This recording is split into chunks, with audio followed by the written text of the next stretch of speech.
Uh, you ready for a vibe? That's off the charts.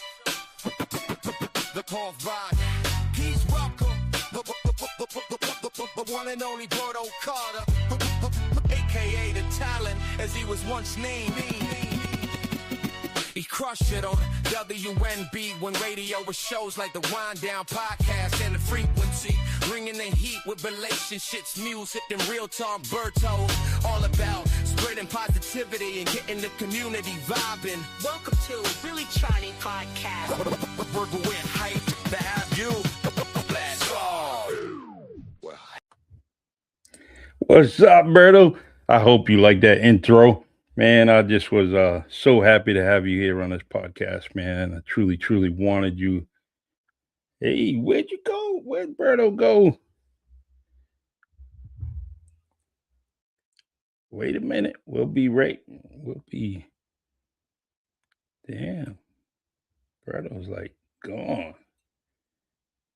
How's that happen, man? How's that happen? Well, we're going to try to get Berto on real quick. Berto Carter, my man, he's on the podcast finally. Well, he was on the podcast. We're going to get him on here as soon as we can. Make sure that things are all cool on his end. That's one thing, out here it's a little cloudy, snowy, Wi-Fi is little weak. So we're going to get him on as soon as possible. But this is a Really Charlie podcast. I'm here every Tuesday. Kind of 2026 has been kind of slow, but we are picking it up. We lined up some guests that will be on every week here at 7 p.m. Eastern time, and I'm gonna actually continue to bring people on, and highlight them and try to create some videos of these people that I know or don't know, but that want to be part of the platform here. It's crazy that here's Berto right now. Here we go. What's up, man? How you doing? I hope you heard that intro, man. I did hear the intro. It cut right. My phone cut right off when it was going on towards the end. I got All right, you, man. Well, I'm here to highlight you. We have done a few things together. We were on WNB1 Radio doing our thing between you had me as a guest on the Wind Down podcast. You had me as a host later on at the Frequency Live. Yeah. And those are truly good experiences for me. And I truly appreciate everyone. I appreciate the radio station for allowing me there to be part of their platform. Also, and in you and inviting me to be a host, especially where I, was replacing some good people that you had. You always had great hosts, co-hosts with you, and it's just you gotta give you 5 stars for doing that, for grabbing those people and Absolutely. dedicating their time for such a long time. Yeah. Yeah. So Thank you for doing it with me, and you was a yeah, great actor. It's the topics that we had were good topics, even on the Wind Down and on the Frequency. We could go through all that during this interview, but I yeah. appreciate you You coming know, on and that ride with me. yeah, that was good, man. In things everything has its fate, and we the podcast stopped and we continued on. We continue to move forward and do things, but it's when I think about all the people that I met throughout any podcast, any show that I've been on, and to still have that continual relationship with it makes the whole thing worthwhile. I don't know how you feel about it. Yeah, like no, I gain new friends, or even connected to friendships I already had, became closer through that podcast. Yeah, Even in the Wind Down, I got to give a big shout out to Crystal. When we first started the Wind Down, it was just her and I. We had an idea. We met as me being a customer to her business, and then we end up just coming together and starting in this podcast journey. And Yeah. it just, we did it for years, you know, Mhm. and then we got into the frequency, and we could talk about that. But you know, I met a lot of good people. I kind of miss doing it too. Yeah. Yeah. It's become such a routine with me that I just, you know, my family expects it. It's in my schedule all the time. I added 2 more podcasts, so I've it seen that. what's that? I seen that you added two more Yeah, yeah. podcasts. Yeah, so, the one on Wednesdays with Marvin Speller, we talk about love and grief. He was married to Hmm. my cousin, and he lost her a few years back through cancer, and so that's a very traumatic thing for anybody to go through. But the one thing that he always says, she was the best person I ever met, and Hmm. and so every day he's dealing with her not being around, Hmm. and and now he's trying to help out others with grief, and it's been pretty cool. On that podcast, we're looking to some people are going to sponsor us, so things are moving up every week. I So let's Great. talk about what inspired you to to to start the Wind Down podcast. Well, it all started with Crystal and I. Again, like just start there where we met, where I was a customer with her business. Getting um pre-made meals, and every time I picked up my meals, we always got in these deep conversations. Mhm. And so sometimes we aligned, sometimes we didn't, but it was a healthy conversation. And she were coming from a perspective from a different lifestyle than I came from.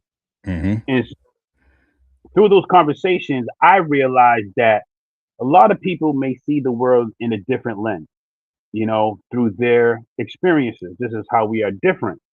We're not wrong, Yeah. nobody's wrong, but we just we need to understand people's different perspectives.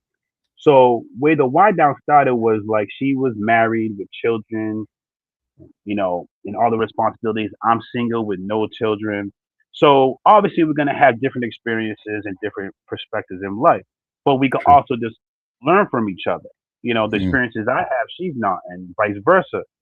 And it is and I also realized that during this particular time, this is like beginning of COVID, that the art of conversation was being lost. You Yeah. know, when you have things like our phones and social media, people are not engaging with each other. People are not talking to each other. You don't see people, the way I grew up, where if you like somebody or you met with somebody, you're on the phone with them, hours on end. You're falling asleep on the phone. No, you hang up. No, you hang up. But you're engaging with each other. You're talking to each other. We don't have that anymore. No. And so you're not really getting to know who this person is or what their experience is to understand them, so you know how to maybe talk to them, maybe what to bring up, what not to bring up, and and understand their perspective, the art of conversation. And I find myself, the way I learn is through conversation. Is Yeah. through, like, I cannot read and comprehend something at a quick level. But if I listen to it, and Mhm. if it was like audio book or listen to someone talking to me, I could pick it up quick.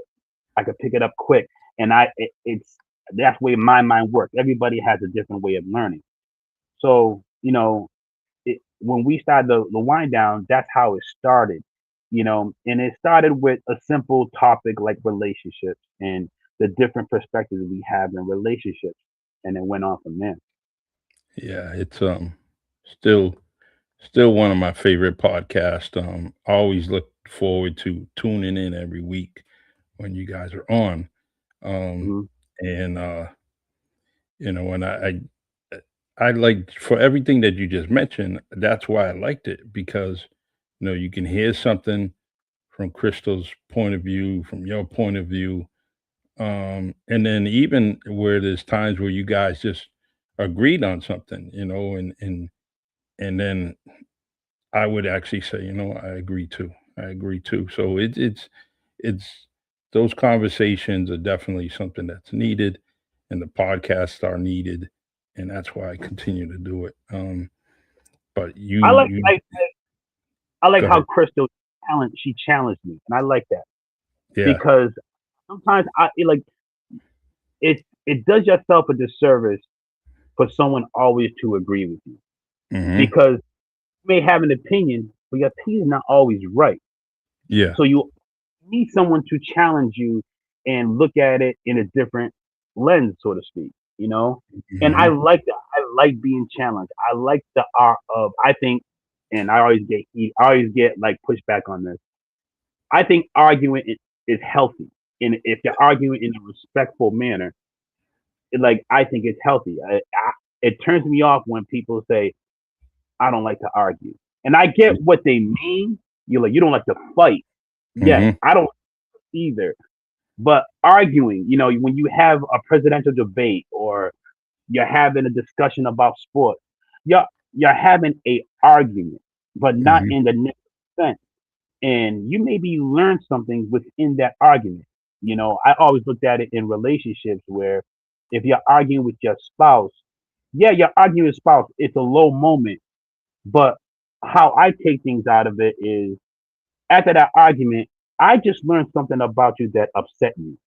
Hmm. you know, that I probably wouldn't have known or really paid attention to if we didn't argue about it. Now, Yeah. I don't want to fight. I don't want to disrespect you. I don't want you to hurt you. But maybe I'm just not seeing it the way you're seeing it. So I, let's have an argument. So and then I said, all right, even though we may not come with a solution of the argument, but at least I just learned how to better treat you because I know mm, this particular topic upsets you. So I gotta move in a different way because I know this is a trigger for you because when the argument, even though I may not agree why you may be upset about it, I respect how you feel about it and I will move in such. But I would never known that if we never had that conversation, which was an yeah. argument. That's how I look at it. No, I agree. Paulo Paris agrees with you. I agree with you. Derek Consatio says, "What's up?" He's in the What up, building. Diddy? That's it. Appreciate it. You know, and hey, our boy Derek's going to gym. He's hitting it heavy, man. He's trying to bring back that speedo, man. Yeah, he's trying to bring back. I'm not gonna say it, D. I'm not gonna say it. Yeah. Love that dude, man. He's just a good dude, man. Mhm. Um, yeah, lifetime friend of yours. He's actually, like I said earlier, he's going to be our fact checker, man. So Yeah, so if you're doing any lying today, Derek's in the audience. He's going to check you I'm on with it. That's one thing I do. I won't lie. I won't lie. Oh, you know what? That I say that, but I know that of you that you are definitely true blue, loyal person, Very. and and stand by your word. So I appreciate it. Mhm. I Red, value my relationship, people. I really do. I value my relationship. hmm Reggie Victor says, "What's up, Godchild? Um, What's up? love you. It's my old eyes here. Mm-hmm. Love you. Long story, Charlie. Hey, man, I ain't asking. Don't That's Hmm. that's a good story, man. And plus, you guys live right around the corner from me. So saying things like godchild and nephew and uncle and all that stuff that means a whole lot, especially if you know if you're giving props to an older person and saying, "Hey, what's up, uncle? What's up, nephew?" That's really really excuse me, really important. Hmm. Um, I said, Decon says, he said he may not say it. Nah. We'll keep it private, D. Yeah, that's it. Got our man Joe. Man, long time no see. He said, "What's up, Charlie?" This is this is good. This is why I like about the podcast because there's interaction, and I see that sometimes there's not a lot of interaction in the comments sometimes with different podcasts, and because a lot of times people fade away from being live shows. They just don't want to do it. I'm not like Yeah. that. Well, no, it is. It's like because we becoming. I don't know. Like I'm a people watcher, Charlie. You know, Hmm. I like to do things strategically, and I want to understand the environment that I'm in. You know, and a lot of people are in their emotions. They don't know. Yeah. We don't have the self discipline to control our emotions. If it's through conversation or even physical conflict, and because we're not, I think because we're losing, separating ourselves from each other and not having these conversations, we're not learning how to deal with our emotions. You know, it's okay to be upset. It's okay to be angry, but how you may come off or project it or take it personal is something that is becoming a detriment in society. You True. know, True. and I'm victim of it too. Like I'm not preaching to the choir. Like, but I feel like everyone just wants to be online and being, a keyboard hero, Hmm. and let's have a conversation. You like, Yeah. I don't like emotional responses. Like, let's come with your facts. You know, I've been using the word when we talk about politics, ignorant, Hmm. right? And Yep. I use that word purposely because I'm using it with the word what the word means, not how it makes people feel. I Yeah. know it makes me feel that way. That's why I use it. But I'm using it in the sense of what it means. And if you Yes. go into what it means like you're unaware, you're uneducated on specific topics. It's how it makes you feel. It's almost like that word submissive when it comes to relationships. Hmm. You know, how it makes you feel versus what it means.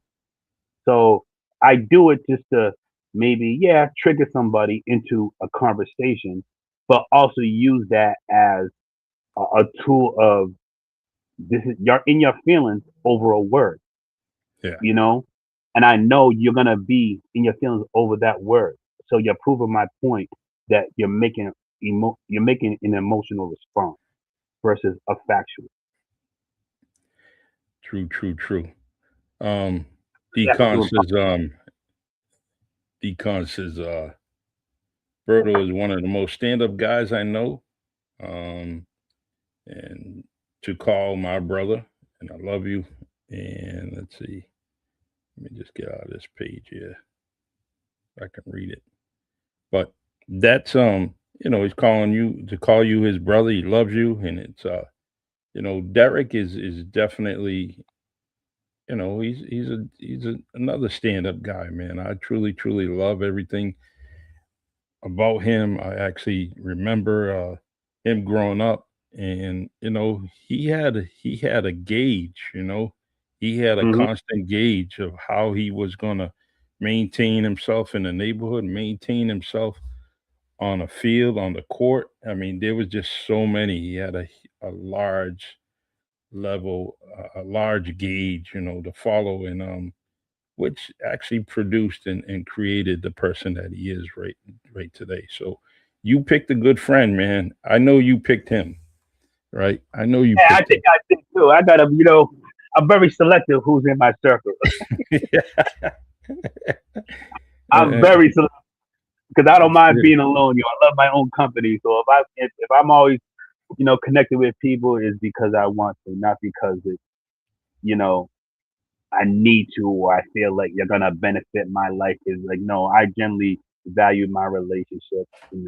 I definitely value my experiences in my childhood and the friends that I made. Like my friends are my extended family, no question about it. You know, no question about it. Frankie Sylvia says, "All my guys, nothing but love and respect for y'all." Like, Yeah, yo, right back at you, Frankie. Um, yeah, that's the guy that got us into Urban X, yo. that's uh, that's coming up. That's coming up. Yeah. Uh, Let's talk about it. yeah, he says, fact, let's go into that, man. Why won't we? Since we got Frankie here in the audience, um, my man Reggie. Let's see, Adam Clark's on here. Oh AC, man, that's that's another it. one of my guys, yo. Great friend of Hey, mine, real good friend. That's another brother. yeah, you've been getting his emails. I gotta order some of that food, man. Um, Yeah, man. Yeah, he's really he loves doing that. He really does doing that. The flavor is good. It's real good. You yeah, gotta go try it. I know he's thinking about some ideas, some business ideas. I hope he ends up Yeah. doing it. Um, so Decon said you had no choice. You had no choice to pick them. So, all right, we got a hot question here, and Yeah, give it to me, Charlie. Just throw it at me. I want to talk about give everything. it to you. You know, here we go, right here. Can you can you fill in the blanks? Urban Urban X, what? Urban X. Oh my. that the new that's a new Buffett. Like, how can we say like, yo, we gotta literally entice the man to give us a plaque? Because Urban Ecstasy was a period in that time in New Bedford that was so much fun, hmm so much. And I'm sure you probably some listeners out there is like, what is Urban Ecstasy? Urban Ecstasy was we male exotic dancers, and we as friends we put a group together hmm that traveled all over the country, and um and I actually want to do like a documentary of it because I think locally I think people would be interested in it. But So true. So true. And I it, mean, we talked about it for a while, and I hope you do bring that to the surface, and definitely do that because it will be something amazing that a lot of people are looking forward to. yeah, it's funny because it I want to do that documentary because I want to show not necessarily like the behind the scenes and what came together, but we were all friends, hmm right? And we all came together and we put our egos to the side and we came together as one. And everybody knew their position. Yeah. We didn't. Nobody was trying to be always the chief or and we came together. Everybody knew that position and it worked. It worked to a point where you know, we were doing shows every weekend. We was on the Ricky Lake show where we're traveling all over the country, even sometimes outside the country. There's a lot of things that a lot of people didn't know that we accomplished, and and we were all friends. And the stories that came out of that experience, um, it, it, it people would laugh, you know, just laugh and the things like you could literally make a movie out of that experience, you know. And Talk about that very first show. Now, I don't mean to Uh, cut you off. all right, so the very first show, so the stop. I just want to give you the mindset. Like I'm a very like quiet person. All right, so to speak, low key reserved person at the time. At the hmm time, right? Doing urban ecstasy with my friends, it gave me the confidence in myself that I Yeah. probably would have never developed if I never did it. Because the way girls were looking at me, I wasn't looking at myself that way. Low key. Like I'm not gonna admit it to anybody. I'll admit it now because I'm talking to myself now. hmm But then I wasn't as like confident as I am now. But what gave me that confidence was being in Urban X. Is like these girls are giving me money. They're hmm paying see me. They're paying for me to come to their house or do a show at the club. Like they're coming up to me after this, asking me for my autograph. Like what? Like hmm like it's like there's a lot of things that went into it, and to do it with my friends was the best time that you don't understand. The stories when we traveled, the behind the scenes in the shows. And you talked about our first show. Our first show was at a place called Big Daddy. Mm-hmm. It was a club, right, in Providence. And it was a show that we used to meet at Blaine's house once a week, maybe twice a week. If it's rehearsal, if it's a bit how we're gonna promote, because we promoted this show ourselves. So we used to go and we got T-shirts that said Urban X, and we went out as a group and handed out flyers. This is when internet wasn't as here, and social media wasn't around. And we Mm-hmm. give out flyers, and we all say, all right, two of you guys hit this spot, two of you guys hit this spot. You got this day, you got that. We organized ourselves to build up a rapport where our first show was standing room only. I want to say Mm-hmm. it was probably like 400 women. Standing room only, right? And Damn. guess what, Charlie? I was Yep. the first dancer to come out, right? So I'm the one. I was the guinea pig where I'm like, oh shit. So let's. If I'm swearing, but No, um, go ahead. That's a really so Charlie so podcast. You can swear. Look what I got so on my my shirt. oh, Fuck there you around, go. find out. So mind you, like I told you, I'm still in this reserve stage. This is the first show.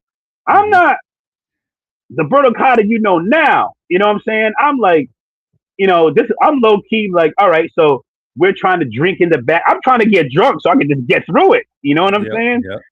I'm drinking, and I'm not a drinker, so it doesn't take much for me to get drunk. But I'm like, all right, let's go.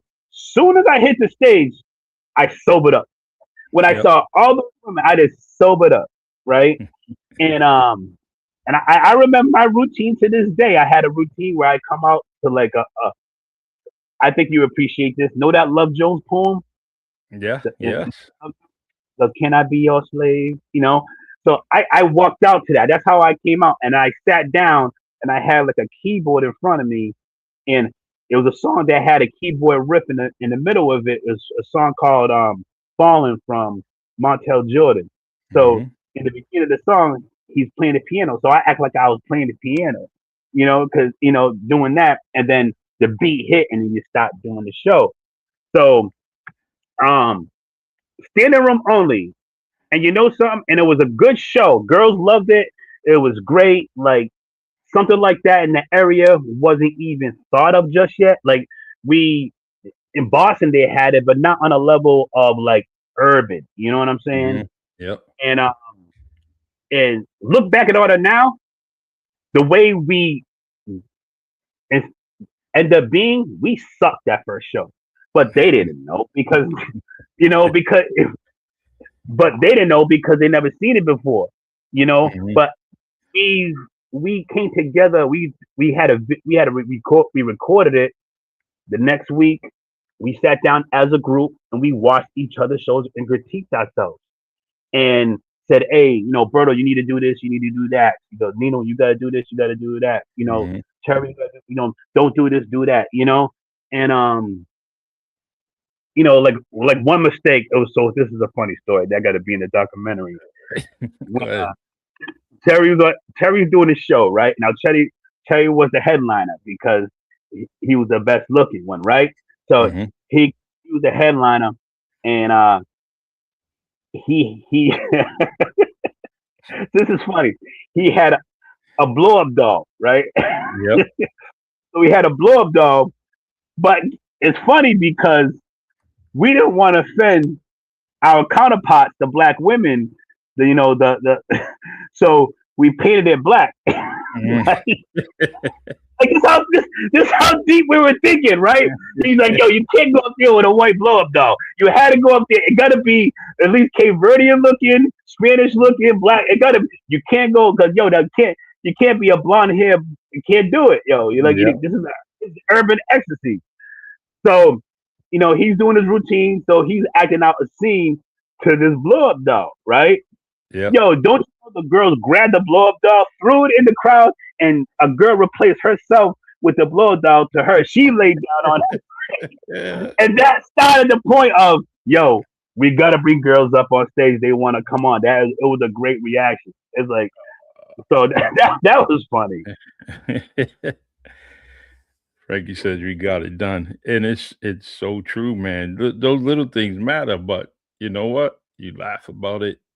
Ah, I it's think, hilarious. and I mean, you even go deep that you go, oh, wait a minute, we, we still got to go back in the neighborhood and talk to our folks, or talk to our people, and they're gonna be wondering why, you know, you're dancing with a blondie. It's just crazy. It's just crazy how deep it is. I'm gonna tell you now that it's you guys were all over the place, man. It just I mean, it's it's just you talked about Ricky Lake show and but you can definitely once you start doing this documentary, you're gonna see how far and how deep and Yeah. how much frequent flyer miles you guys put, Mm. and but wait a minute, you guys are practice at Blaine's house. How'd you get that? How'd you practice this in his house with his parents, man? They were no But nonsense, man. his mother was upstairs. So this is what happened. So we go. I'm telling you, it was routine. Yeah, It got routine because we always we were on point. When we had a meeting, we all made the meeting where his parents are upstairs, and then he had one of those like double parlor type apartment, true. and he Yeah, had like a dining room, big dining room. So we took the dining room table. We had a big dining room table, moved it to the next room, so we have an open space, so we can practice our group routine and our individual routine. And mind you, Charlie, is like people think like, yo, you had to do your routine. He's like, yeah, you had to practice. We had to critique each other to try to make it the best routine, that we could. Um, so we used to dance in front of each other, you know, and you think that is crazy, but like we were supporting each other in that way where you could take criticism that people that yeah, generally care about exactly. and, Yeah. and want you to succeed, because if you succeed, we all succeed. And so Hmm. it's amazing how we can just come together and just create a team organically, you know. Hmm. And a lot of people don't know what went into um creating urban ecstasy. It was a lot. You talk about Ricky Lake. I could tell you stories about Ricky Lake where that's Nino's first time in New York, and Hmm. we gotta wake up 8 o'clock in the morning, 7 o'clock in the morning to go into to go with the makeup and everything like that. We have a limo picking us up, but Nino want to be partying all night. You know Hmm. what I'm saying? He's partying all night, right? Because he's in New York, right? He, we're leaving to go. He's coming in. But Wow. yeah, right? And it comes to me. He's like, "Yo, B, when they said this city don't sleep, it don't sleep." I No, was, it don't. but we were all young. We're all in our early 20s, and we were living life, but we had the discipline to really come together and put a group together that accomplished a lot. Frank says, "You're not as social." Shaking my head. That United Social is like it's the pin of Urban X. Like that show, you had the whole city plus some at that show. Like I don't think United Social saw that many people ever again. You know, um, after that, uh, that people still to this day talk about that show. And we did like a new edition routine that I Hmm. choreographed. I got to give myself. I got choreograph because we always started the show with a group routine, and we did a new edition where we were all in like white tuxes with black suspenders, and we had canes, and we were coming out and to a new edition song called "Hit Me Off," and we all had an individual. That's how we like introduced ourselves, and then we went into our individual performances, and that show was amazing. Like we had friends who were DJs with Skip. We had you know this our friends being security. We had people setting up our props. We had you know Sean Medina on being the MC, and we're coming together with these ideas, and all of us, we all grew up, we all friends, and we put this together. All these people come here to see us, see the event that we're putting on. It's amazing. Like, and the story needs to be told because people need to see what went into it. Yeah, it has to. Derek says he remembers Jake's house or Jake's. Jake said those shows of Jake's and Forever, crazy shows. I mean, we used to like to go to Connecticut, and Connecticut was yeah, Connecticut was great shows. We've been to Jamaica, and Hedonism. We did like a few shows there. Um, North Carolina. We've been to Georgia. Like a lot of people think it was just local. It wasn't local. And then Mm, then when you have Blaze Billy Johnson, he created a whole business that lasted for years yes, after Urban, yeah. where he employed different dancers from all over, and he was. I don't think his business was flourishing. He was dancing where he had a bunch of dancers, and he's making money just off of the strength of what we built as friends. Yeah, that's nice. Um, Hmm. and my fan Paula says hair shows. What was that? We did hair shows too with Jonas. They asked us to be in their hair shows, even though I was bald at the time. Yeah, I was. That's when I started cutting it off. Um, but we did hair shows where we did routines for representing Jonas salon.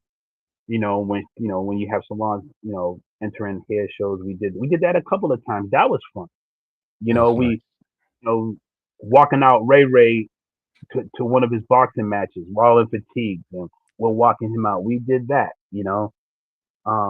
There's so many things that we did as a group, as friends. You got that And on video somewhere? I gotta ask Ray. I think Ray has it. Somebody has that. Oh It looked yeah, good too, because we're all like shirts off, oiled up. And we were all in shape, and we had like gray, black, and white fatigue, army fatigues on, with the hat. We were badass, and he had and his boxer trunks matched what we were wearing. It was an experience. oh damn. You know what? I used to follow all his fights, and so I just can't remember. I missed that one. Um, Mhm. that's too bad. Gotta. Maybe I'll do some searching on it and I find it and I'll get it to you. Yeah, Yeah, there's a lot of like that United Social Tape. I think Blaze has it. There's a lot of like um footage out there, but back then they had the big cameras with the yeah, the yeah. best tapes. But there is, I'm sure there's a lot of pictures. There's a lot of funny pictures that people didn't see during our photo shoots, trying to figure out how we're gonna be presenting ourselves. There's one out there. It's hilarious. Yeah. um so out of oh, you guys are scattered all over the country, maybe all over Hmm. the world. What's the furthest place you went to? My furthest place I went to was Jamaica.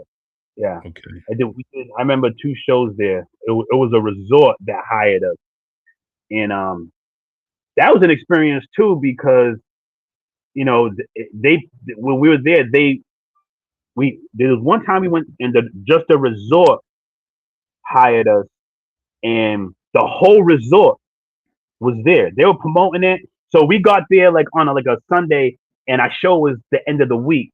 So Mhm. our job, we were like employees of the resort, but our job was just to go out and have fun and mix in with the people and let them know the show at the end of the week. And we just put on the show. By the end of the week, everybody knew the show on the resort, so the whole resort was there, Damn. in the auditorium. And we put on that was a great show. We partners up with a couple of guys that we from Philadelphia, um, and, and did the show with us, and that was a great show. Then the second time we went to Jamaica, a club in Jamaica heard about how good the show was in the resort, so they hired us when we came back. So we did the show in the resort and a club in Jamaica outside the resort. And we Damn. got there and we're pulling up to the club, and they had this big like teleprompter, like a big prompter. You know how those Yep, did yep. and they kept on flashing each of our individual pictures. I remember as we're rolling up, and we go up there, and it's standing room only. It's just we couldn't really do our show because they kept on pulling on us and everything like that. It was like, yo, this is crazy, yo. You know what I'm saying? So, I mean, that was an experience. Like, we couldn't really do a show because the aggression, like they were hot and heavy, you know. And that was an experience in itself. They want to have a baby by you and make them a millionaire. But that, it felt good because you had, you're in Jamaica, Yeah, yeah. we really New Bedford, we're in Jamaica, and they were looking at us like I felt like a star at the time. Like my picture is 10 feet high, maybe Hmm. higher, and and it was standing room only, and we're not in America and it's standing room only. Like I could literally say, like people came to see me outside the country, like they were, not me but us. Yeah, Yeah. yeah. Frank says about Connecticut Green Room and Cranston, Rhode Island Review. Oh yeah. Yep. Yep. Oh, the Yeah. trips to Connecticut, man. Ah, great memories. Man. Great memories. Oh, he said venue. I said review. Sorry Yeah. about that. The So all right. Well, it will probably lead to some more things with that. I've got let's answer some. I don't want. I hate going away from this topic because I know you got a million stories when it comes to you Yeah. Yeah. guys, and Documentary. That's just a good tease. so what's been the most memorable guest and episode on Frequency Live and why? Good question, because we had a lot of good guests. Um, you know what my favorite was, Charlie? It was my cousin, my distant cousin, the daughter of Reverend Vernon Carter. Yes.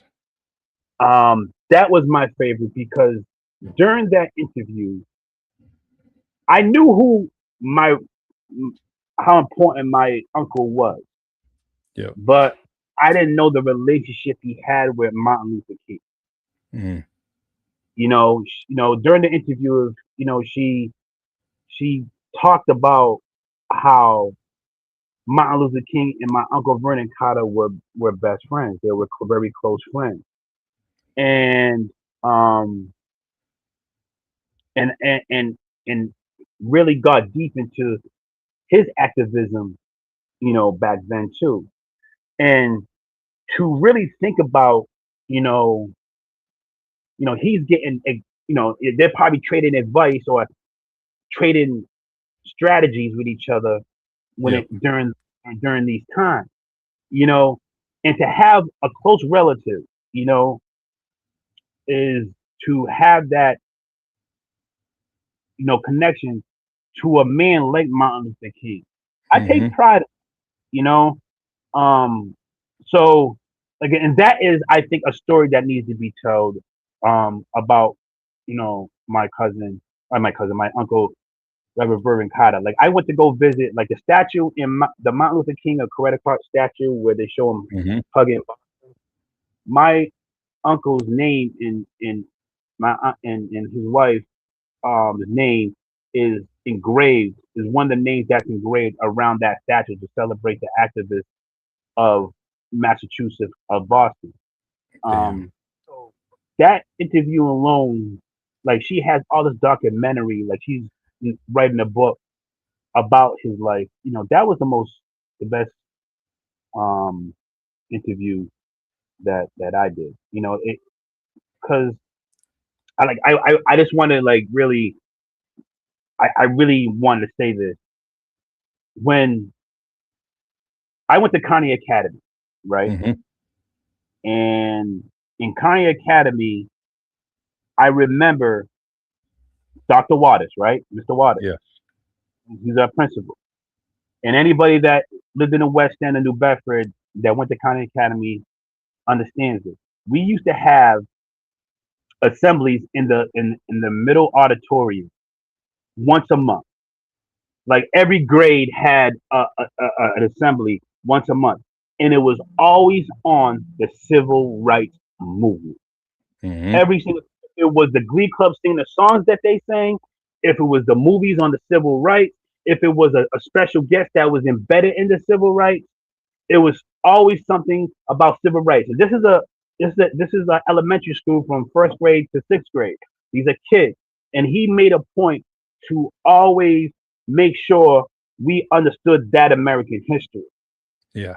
And because of that, I've been so like admired of that time period, the '60s, that civil rights movement. Like I know everything about the civil rights movement, and and in that time in American history that people don't want to talk about, but they want to benefit from these rights. And I don't Hmm. understand that a lot of these rights were fought during these times.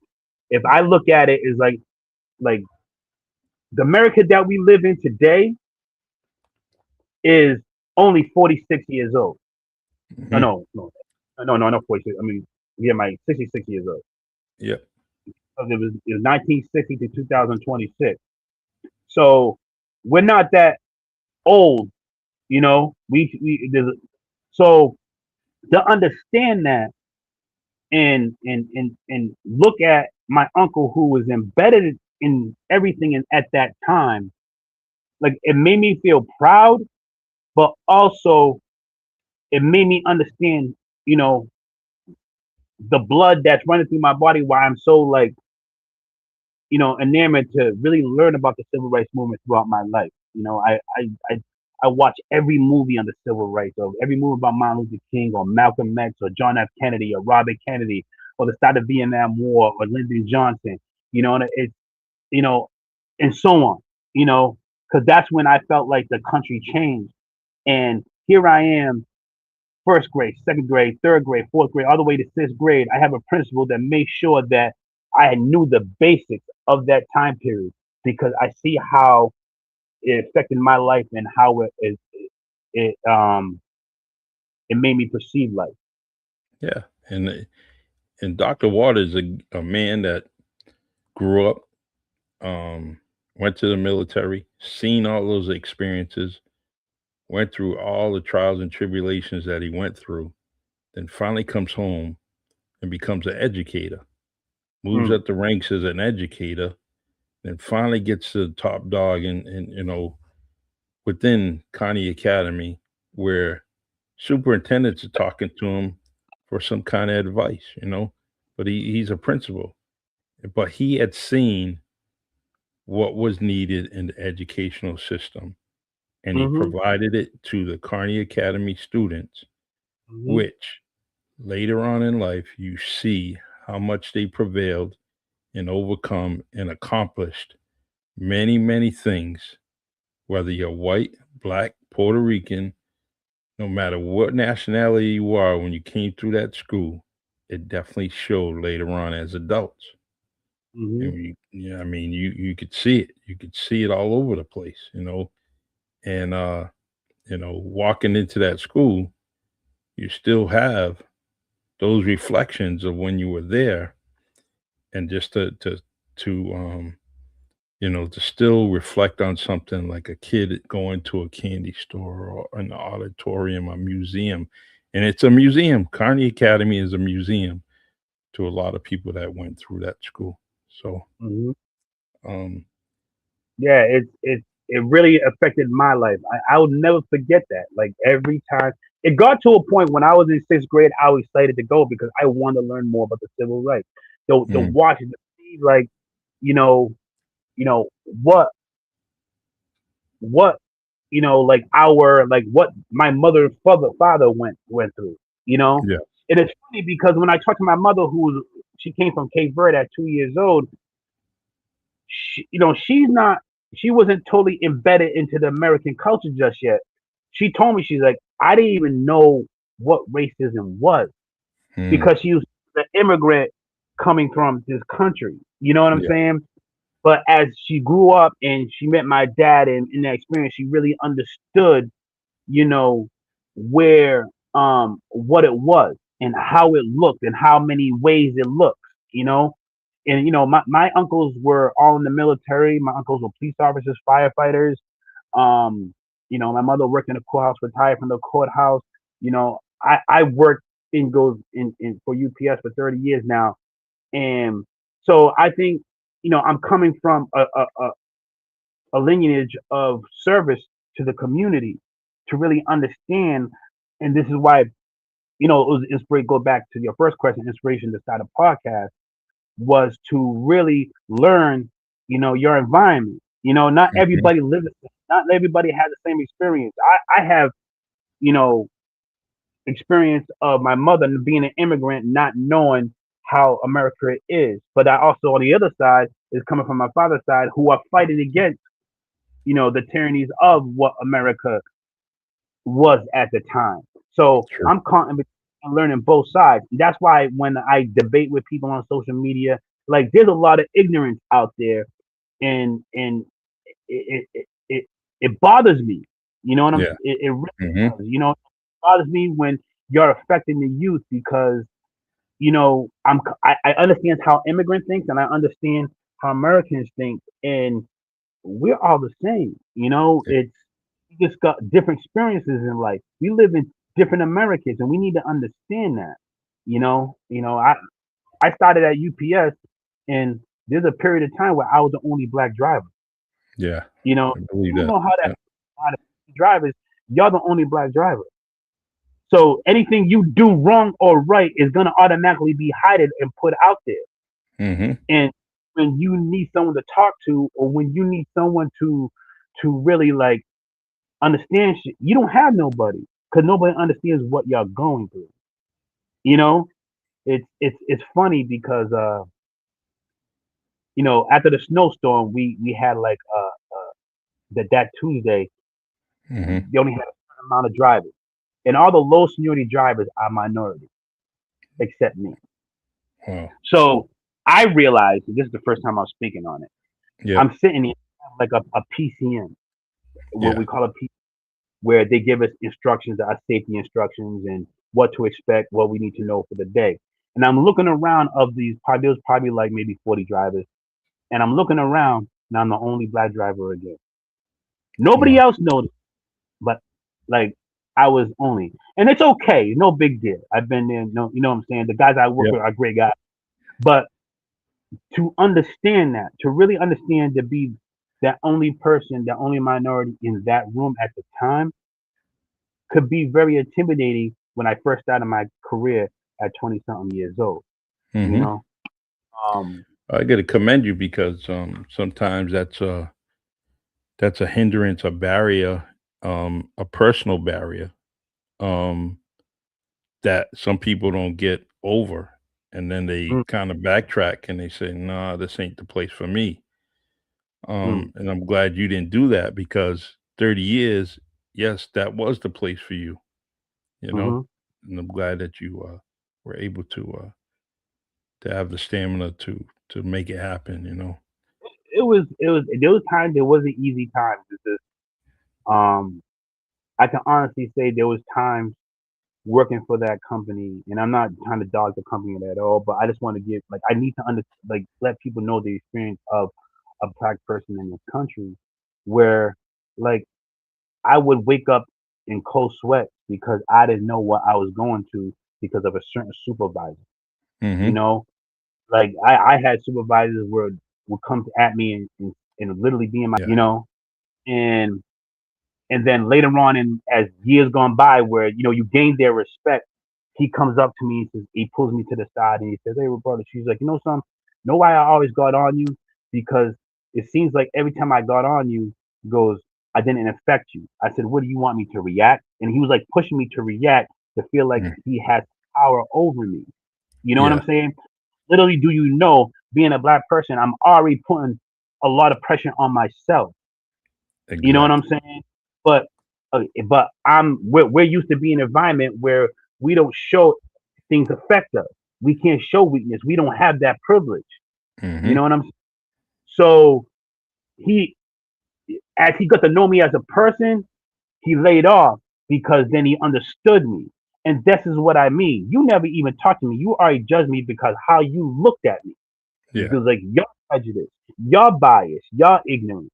Mhm. And got to know me as a person, all right, this is the kind of person where I feel like I can just talk to him, we'll figure it out, keep it moving, you know?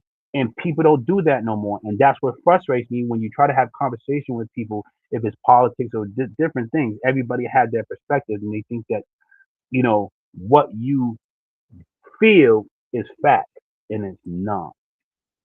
Exactly. It's it's I'm glad you let that out there because Yeah. there are people that are trying to follow your footsteps. You are a mentor, regardless of how young you think you are. You are a mentor, and people want to do the No, same thing you're doing. Yep. it's funny you say that. Like I could talk for days, man. Like, I really miss doing the frequency live. But there was a young driver. He probably like 5, 6 years, and he's minority. He's Cape Verdean in land. And he came up to me and goes, "You know something, Berto?" Goes, "I want to be like you when I grow up." And I laughed Hmm. it off, like joking around, like whatever, this and that. And he's like, "Nah, Berto, I want to be like you when I grow up." You know what I'm saying? And I looked in his face and like he was like, "You looking at me serious?" Like I don't look at myself like that. You know what I'm saying? Hmm. And and I was never told. Like there's other people that told me that. They goes, "Look, because back then there were no black drivers, and I'm in the neighborhood, and you know when you look at, oh, the black driver that works for UPS, everybody knew it was me. You know what I'm saying? And Yeah. to Yeah. like more like when Edmund came in and other drivers that people know that are minorities, but he looked at me, and then you know now I feel like as being older, and he looked at me, I wanted to let him know that I cared about his situation, as far as like we used to have conversations about you know, relationships as far as being a father, and he just broke up with his girl, and he's trying to deal with like that whole dynamic. And I like, Hmm. and I say not that I got the greatest advice, but I want to give him encouragement to be the best person he can be by saying, don't stop being a dad, no matter Yeah. what she. Don't stop being a dad. Keep on being a dad. Keep on pushing. Sometimes you got to eat shit to be a dad. You know what I'm Hmm. saying? Like and if she's using the kids, she's using the kids, yo. Eventually, you keep on being a dad. Don't let her stop you for being a dad. And then he goes, and he's like, I know. Like we had like a 10-minute conversation just about that, And I just, because I want to be. If you're looking at me that way, I want to be like a positive influence on you. You know what I'm saying? True. So because I know he was struggling with that because we had conversations before earlier months back, and I was just going checking up on him. But yeah, I like that. Um, Derek Consaccio said the most memorable guest you had on the Wind Down podcast was Sean Medina and Decon. oh yeah, Episode. Listen, yo, but you know who is good too, and my mother loved watching it too. Was Silk. yeah, yeah, yep, and My it's mother, I love listening to Silk. He's he's hilarious. you he know. is. But yeah, Sean Medina is good too because Sean Medina is a character. But a lot of people don't realize how smart that mother. And him and I, we go back and forth because we're both like we'll argue, And but it's healthy, And Yeah. he's a very intelligent, and his perspective is he can give you good perspectives, and sometimes it's brutal, but Hmm. respect that. I respect it. Like he tells you the truth, and that is what it is. So yeah, that was a good interview. That was a really good interview. I think a lot of people when they had that interview, they really like, yo, Shamadine is smart. And I'm like, yeah, Hmm. them hoes intelligent. Yeah. He is. He's he's actually the Mount Rushmore of the Wind Down podcast and Frequency Live. Speaking Mhm. of that, who would be your Mount Rushmore of your podcast? As far as guests are concerned, Yeah, or I just guess. all in, again, it would be my cousin, um, Michael Verner's daughter. That's one. I will put Sean Medina up there. Um,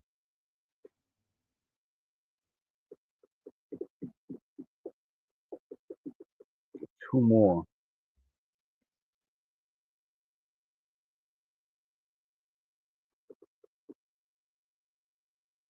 No, I like too is I had on there. It was during the wind down. Was Marcus Will.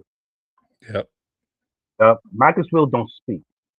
He Hmm. don't like doing something like that, and he did it for me on the strength of our friendship. And and it was funny after the interview. Marcus said, "There's so much more I wanted to get into and talk about." I'm like, "You?"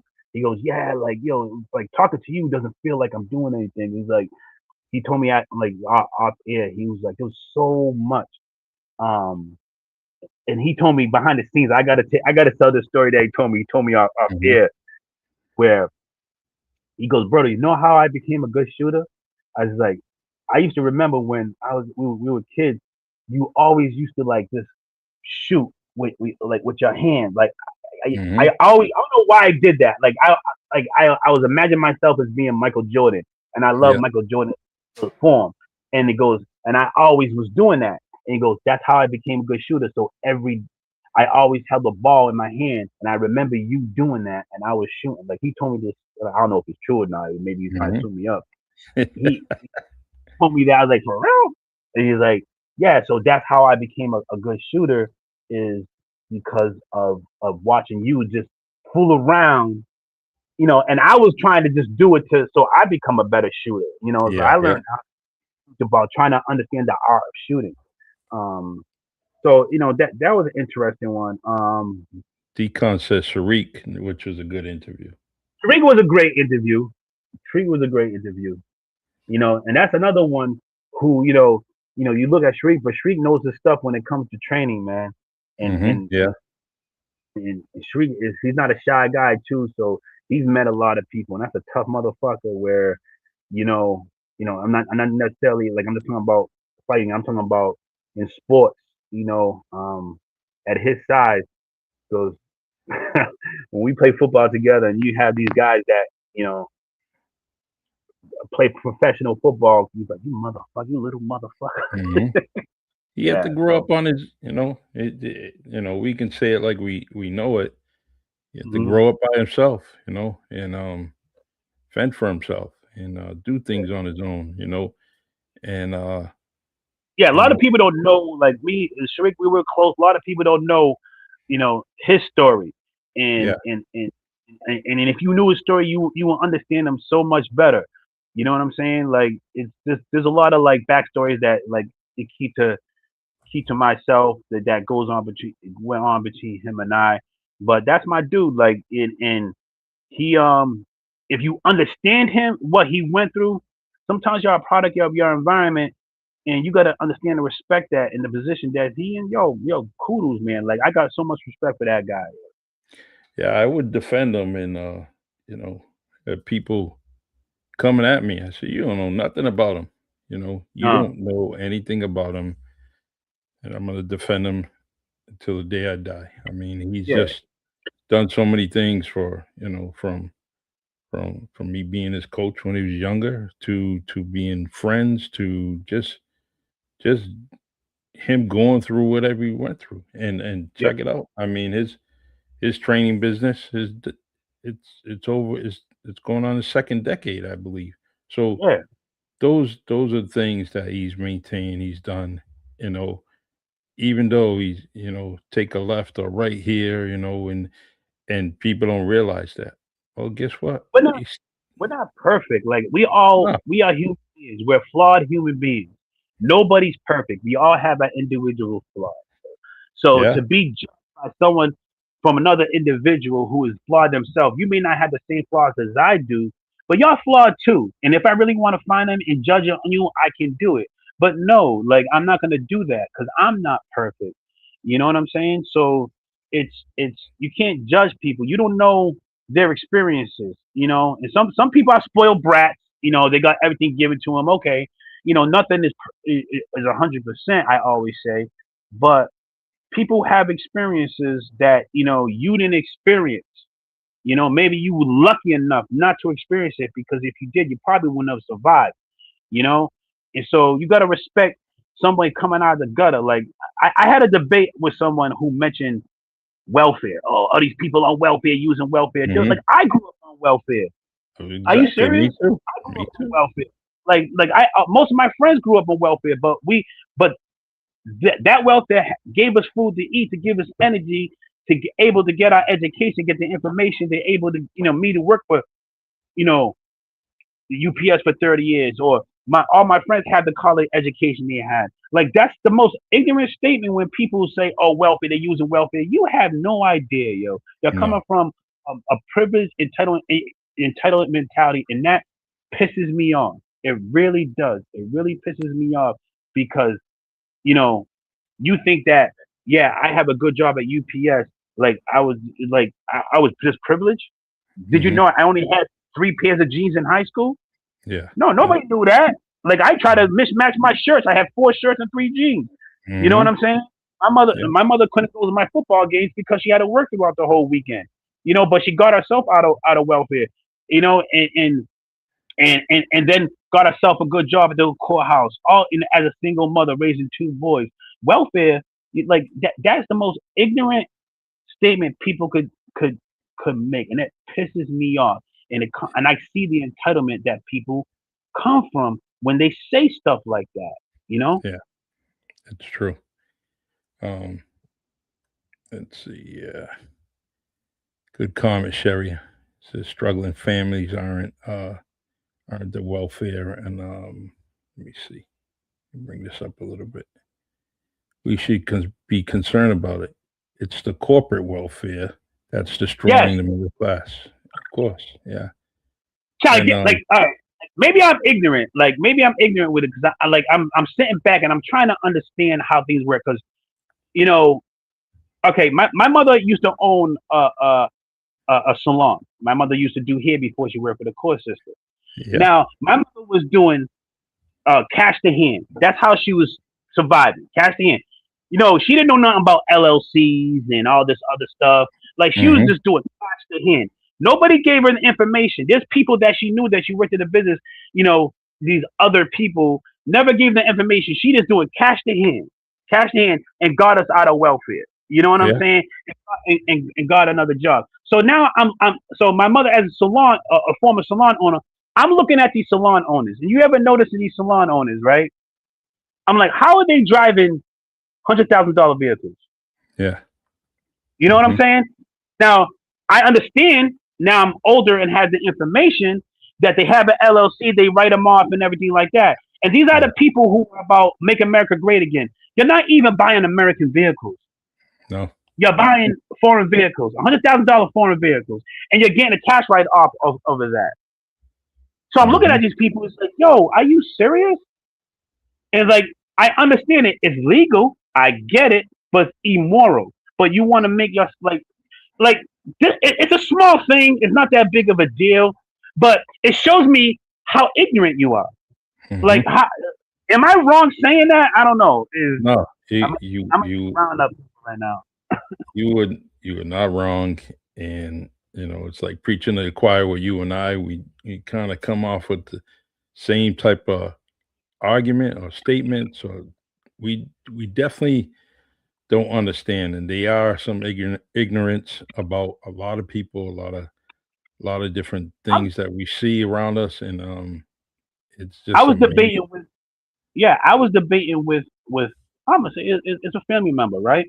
Yeah. And he has, and so we were talking about the waste, fraud, and abuse stuff, right? Hmm. Now, okay, maybe I'm ignorant with this.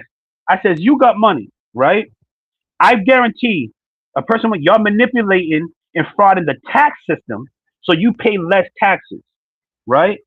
Hmm. He comes to me, and goes, that's not waste, fraud, and abuse. That's smart business. I said, wait a minute. Yeah. So you're telling me it's smart business when you're at the top manipulating the system, but when people at the bottom manipulating the system just to eat, Hmm. they're the bad people? Yeah. Yeah. Yeah. Like, that's crazy.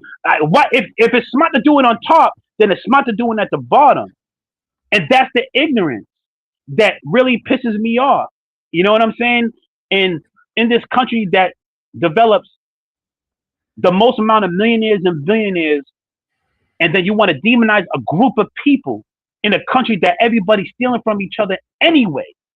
We're Hmm. all stealing from each other one way or the other. And you want to demonize the lesser fortunate when it's the corporations when it's the people with the money and have the assets and the money that literally is how much money are they taking waste, fraud, and abuse? If they're Exactly. paying their taxes, maybe we can have universal health care. Maybe we can have a better infrastructure in this country. Maybe we can have better education in this country if people pay their fair share. But you want to demonize a group of people and immigrants that just want to have a better life or they want to eat. That's crazy. Yeah, it's not perfect. The system is not perfect. Some people get through the cracks. Nothing is perfect, but it just it goes back to my like my my admiration of the civil rights movement is that Hmm. it's all over again. You know, I had one guy. He was he was commenting. He was like, "Do you know the Democratic Party wanted slaves?" You know what I'm saying? So don't give me that. And I don't do the Democrat Republican thing. I said, Hmm. wait, the same Democratic kind of party that gave them my civil rights, that gave me my right to vote. Hmm. Don't play that identity politics because No. don't do that. You It know, it like changes. Things change over the years, over the decades, over the era. That yeah, yeah, things will change. Parties will change. This Republican Party has changed, where yes, it's 100%. It's becoming the majority is becoming MAGA influences, regardless of what they want to say. That that it's their own party, but guess what? They come from the Republican Party and yeah. sprinkled and actually I gotta add it comes from both parties, creates that MAGA atmosphere, and which has led to people more and more people becoming independent voters, including me. I So think everybody should be independent voters. You yeah, shouldn't give them that information to know, all right, this person is Republican, so I know what they stand for, so I'm going to tell them what they want to hear to get what I want. No, yeah, not do that because I it goes. I'm an independent, but I do lean Democrat. The reason why I lean Democrat because I don't feel like you should tell a person what to do. You know, hmm, even though I may not like it, like if abortion. You may not agree with abortion, but you can't tell somebody what to feel and what they want. And like, no, just don't have an abortion then. That's yeah, your choice. Like, I yeah, may feel uncomfortable with a transgender. Okay, whatever. But I'm not going to tell you what you can and cannot do. That's not democracy, yo. But on the Republican side, they're coming with this while weaponizing religion to make you feel guilty because you don't want to go against God, whatever, hmm, you know, to tell you what you should do, what you should feel. And that's how they feed in that ignorance. Like, yeah. Talking about and God and talking about God on the podium and then touching kids in the back room yeah, doesn't make any sense. I, did we forget about the Catholic priests that were molesting kids for decades? Yeah, You know what yeah, I'm saying? Remember the Catholic priests? But you want to use the same Christianity to to to justify this what you're thinking and what you're feeling like your religion because you practice Catholic or Christianity. I think that is the two are the same. yeah. um Uh, that makes you a good person because you go to church. Get out of here. yeah. It's how you treat people. And we're not better as Americans, as citizens. We're not better than anybody from any other country. We're not better than them. We just got luck does not make you better than a person outside this country. And pisses me off that these people talk down to like they're human beings, yo. Yeah, we have laws and we should have a better system of laws. I get it, but they just a friend of mine called. I'm going off on a tangent because now you're gonna be all amped up. He goes, I got it. he goes, he says, oh, there's an invasion of immigrants in the southern border. I said, invasion. Hmm. So you call people come and try to have a better life is an invasion. No, it's an invasion is what Russia's doing to Ukraine. What we did to Venezuela. We invaded their country. They're not Hmm. invading us. They're coming here to work. You know Yeah. what I'm saying? No, at least 95% of them coming here to work, to contribute to our comedy, to pay our taxes, but not benefit from them because they're immigrants. You know what I'm saying? But it's just I don't know. Yeah, they're just misguided and ill informed, and you know what? We got to just keep plugging away. you and I, Yeah. and millions of others. And hopefully 2026, the efforts that we're all doing show up in the ballot box, and we can move forward as a country and try to straighten this thing out. It's going to take a while, but we got to straighten it out. I'll tell you what. Bert, When go I ahead, Berto. when I tell you what, when I retire, because I'll be able to retire young because I started so young. I think, so maybe I'll run for office. I just got to educate myself better on things, because I I'm feel like I'm I'm ready I for I you as a I, voter. I'm ready for you. I Um, I feel I'm like the people that I will put around me, we will kill it. Yeah. And it's a thought. It's just a thought. Um, No, keep the you know, thought going, and you can make it happen. It's one thing. When I ran, I just said, look, I had the confidence from ground zero that I was going to do it, and mhm, that's the same thing I want you to do. Is just have that confidence that you're going to do it. mhm, Yeah, second place.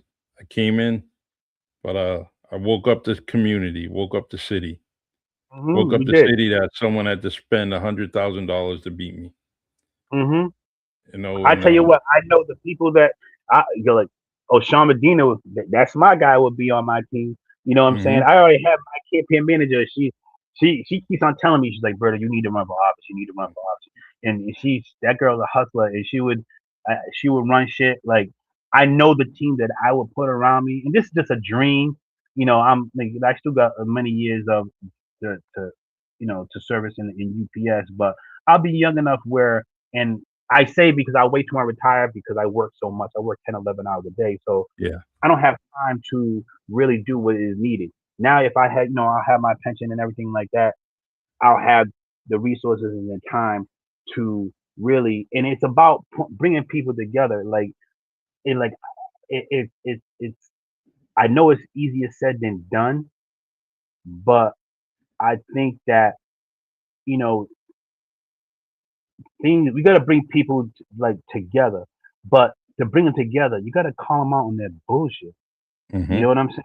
Yeah. Ignorant, and really force people to look themselves in the mirror and be like, yo, like my man Sean Medina says, you think you're doing everything right, but you're doing it all wrong. hmm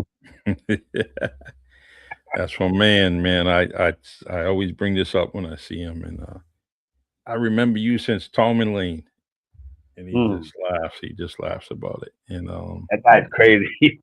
but He he like just throwing those maggots too, yo.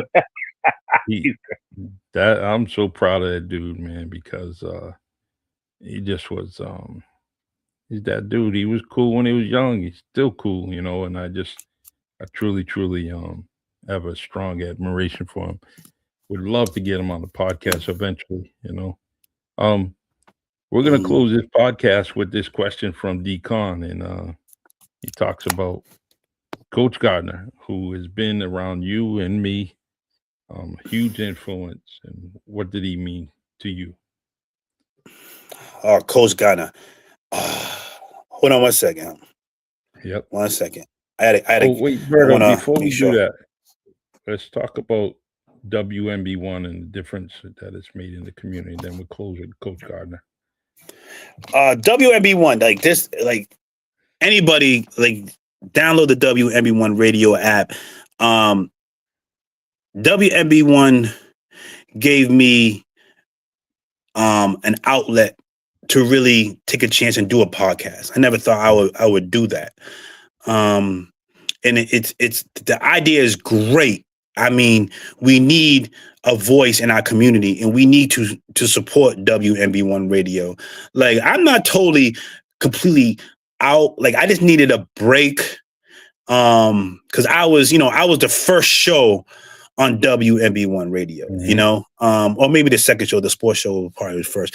But I was but the first, podcast, and you know, there for Yeah. years. And I want to thank Brian Magnet for giving me that opportunity.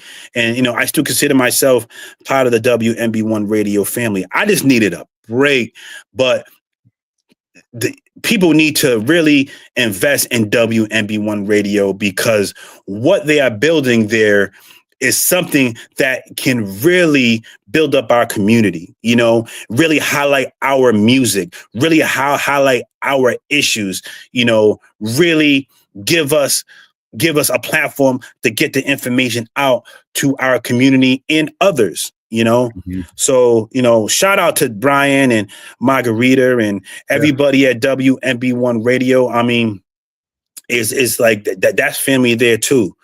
It's Yep. That's another friendship group where we came together and developed something, just like we did at Urban Ecstasy. I agree, man. I had to put that out there. I didn't want to forget that question because it was one of the first ones that I came up with. Nathan Victor says, "Who's Poochie?" Oh, that's my nickname, and that's what my aunts call me and uncles call me. The whole story behind that is that because I'm a junior, named after my father. So to have a name, my mother, when she was younger, used to, when I was a baby, go Poochie Poochie Poo.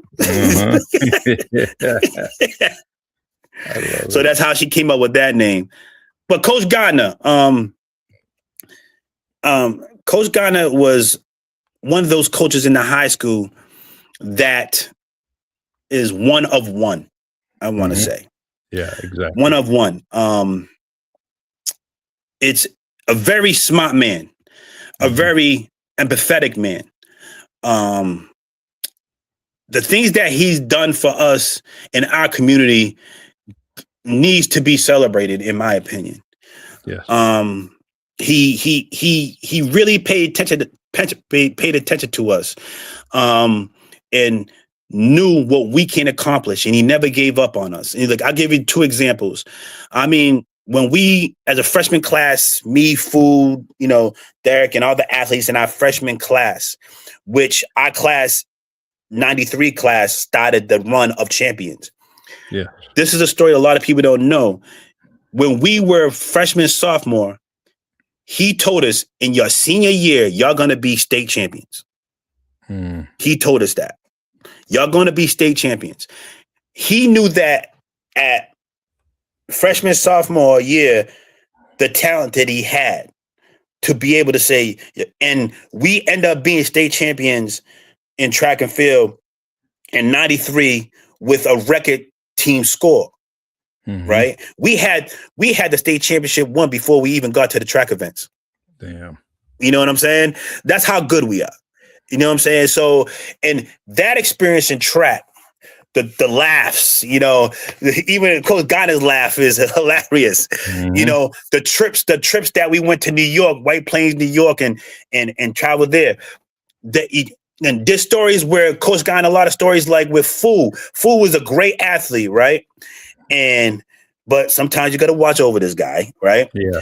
And he's going to, I don't know if it was the Nationals or something like that. Or was it a state championship? One of the two. And he oversleeps. He overslept. This is our best athlete. This is our best, right? He oversleeps, right? Fool's fool, right? Yeah. But you know what he did as a coach? He said, the team, go. He went to Fool's house, knocked on the door, yelling, woke him up to get him out of bed. Damn. Because he wasn't going to let Fool ruin his future because he overslept. That's a coach. Yeah. You know what I'm saying? And you got to respect that, and it's his mind, he could tell you everybody's time when they ran, and everything. And a lot of those coaches during that time period were great coaches, great coaches. And that's why we won as much as we did. And they believed in us. And, there's a lot of stories like that with different coaches where they went above and beyond for their athletes, because they understood the environment that we were coming from, and Coach Ghana was one of one. He he's gotten athletes into schools that he never coached from different sports, you know, and it's like I have the utmost respect for Coach Ghana, Coach O, Coach Roundsville, like all those people that, you know, we like the track experience in New Bedford High School was so great, you know, and we had a great team. Yeah, Coach Ghana has just been a huge part of me. One of the first staff members I met at the high school when I came back home from Florida. And you know how their office was. You know, in the beginning of the period, you know, coaches were in the gym, you know, in the office there. And Coach Gardner was one of the first guys I met. You know, encouraged me to go out for track. You know, I didn't know Yeah. what I wanted to do coming from Florida, and just didn't know what I was going to do next. You know, all I wanted to do was play football. And you know, he actually Mm-hmm. convinced me to, hey, before you get to football, you know, you got spring track. It's Yeah. February, get ready, you know, and I got ready and there I was, you know, I ran and I was happy that I did it. And one of the main reasons why I was happy I was doing it was 90% because of him. And Mm-hmm. so, you know, he's a great dude. Um, I'm glad I gave him his flowers while he was standing on my podcast. You Yeah. know, I'm glad you did. I'm glad that all of us were able to get him, you know, and interview him and talk to him because it's very, very important. We share those stories. And just to think that he's not a guy that has hundreds of stories. He has thousands of stories that can tell you them from book cover to book cover without missing a beat, man. He's just amazing, amazing dude. So, um, all right. Let's see. Can you read that last comment with Coach? Let's see.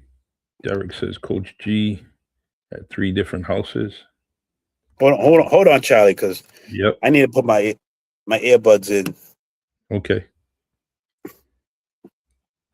1 second.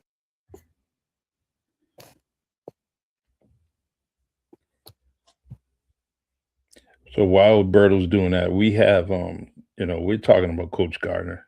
You know, he coached at UMass Dartmouth, coaching at New Bedford High School. He's just a tremendous track guy. He's just done so many things for so many people. And if there's a Hall of Fame anywhere, he should definitely be in the Hall of Fame nationally for track, um, along with regionally, statewide, anything. He's definitely just a good dude. Um, Frank, yeah, great job. Thanks for joining us. I appreciate you. Um, and Frank, you got to get that. You got to push your boy here. You got to push your boy for this documentary. Keep pushing them, all of you guys. You got to get that out there. It's a great story. You had people smiling on this podcast, and this is just a small podcast. So, Frank, push your brother to get that story out and start working on that documentary. If you guys do it, you know, once a month, just do it. Create some stories. And the way it is now, you just dictate to the phone and tell them what the story is, and then it will print it all out for you. So, good job. Um, Derek Consaccio says, great interview. Yes, I appreciate it. And I'm glad that we got Berto Carter on there. He's very, very important to me. Um, you know, I'm glad that Berto, you took the time to be here with us, and I appreciate it. I'm trying to get in contact.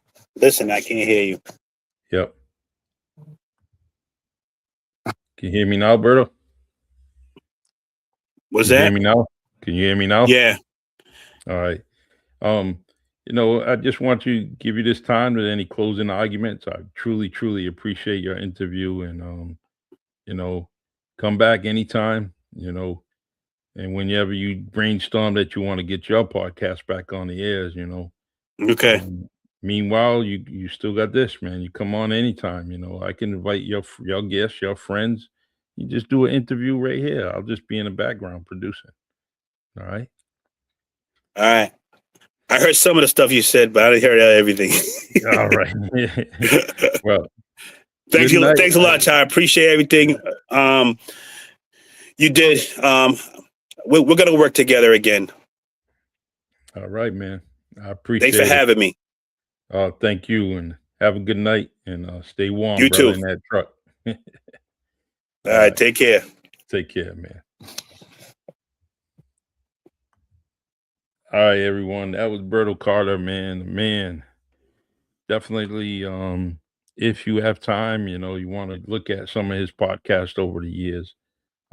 Check them out. There's definitely a lot of them out there. Different people. I truly like it. And yeah, I need to get Frank on this podcast next, man. I wouldn't mind that. Definitely a good dude. Good friends of mine for a long time. And he is a great interview. So, Frank, whenever you're ready, let me know. I don't know your schedule. I don't know what you're doing, but feel free. We'll line you up on any Tuesday of the week. I mean, of the month, and line you up and set that up to get your stories out here. And you don't have to leave home. You stay right at home. I send you the link. Boom, and then we have Frank on the podcast. So that was my man Berto, and I've known him a very, very long time. Our family ties go back many years. Since my mother was young, the Grace family and the Carters were friends way back when, and so I truly glad that our family ties are all connected and maintain its relationship. Berto, keep up the good work. Everyone, thank you for joining me on the Really Charlie podcast. I will be back next Tuesday. I'll announce the guest soon. I truly appreciate all the love and support. And yeah, if you have time on Wednesday night, looks like it's going to be about 9:00 Wednesday. We changed the hour on that podcast. Sometimes you have to lose yourself, and myself and Marvin Speller. And also Wednesday morning, I'll be at Honeydew, Route 18, 113 Conway Street. We have our live podcast there at 10 a.m. Feel free, go down to Honeydew. You want to be part of the podcast. We'll put you in front of the mic and we'll talk shop. All right. Doesn't matter what you want to talk about. We will definitely do it on any of my podcasts. All right, everyone. Take care and enjoy the outro of this podcast. And I will see you guys Wednesday. It's the Really Charlie podcast. Yeah, it's the Really Charlie podcast. Yo, it's the Really Charlie podcast. Bump into your broadcast, grab a chair, fill your glass. Yeah, it's the Really Charlie podcast. Yo, it's the Really Charlie podcast.